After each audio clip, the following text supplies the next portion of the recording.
Все, давай. Так, мен үшінші неде маршруткада келе жатырмын. Мінекей, мемлекеттік номер осындай.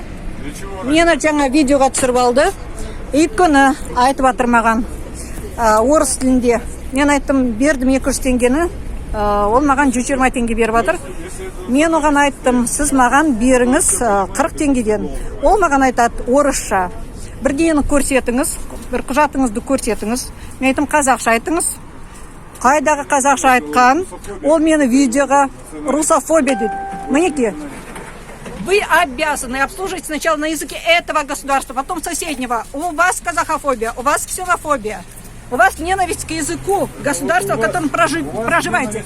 Вы обязаны, вы обязаны обслуживать на языке этого государства. Согласно закону о правах потребителей 2010 года, 24 статья, номер 1 пункт. Вы обязаны обслуживать сначала на языке этого государства, потом на языке соседнего. Женщина, он столько людей ведет. Он же работает целый день. Вы что вы представляете, хотите? вы подвергаете нас Успокойтесь, опасности. вы что, женщина? Пусть эти деньги пожалели, молча сидите. Ради бога. Сіз қазақсыз ба? Я казахпын, он сейчас снимал что? Мінекей керекудегі қазақ тіліне қарсы мәңгүрттер.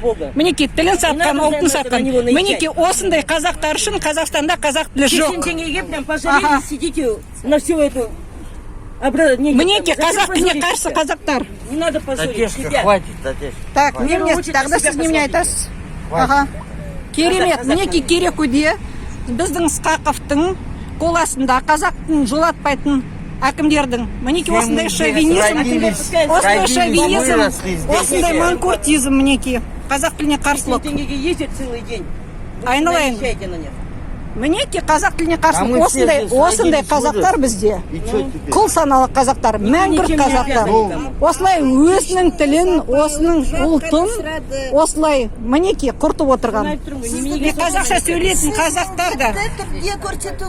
Қазақша сөйлесе, көрсетуші едім. Міндетті түрде қазақша сөйлеу керек. Міндетті ол қазақ тілінде қызмет көрсету керек. Мінекей тағы да тілін сатқан қазақ. Мінекей, ол міндетті тілін сатқан, ұлтын сатқан қазақтар бізде. Осындай масқара болып жатырмыз.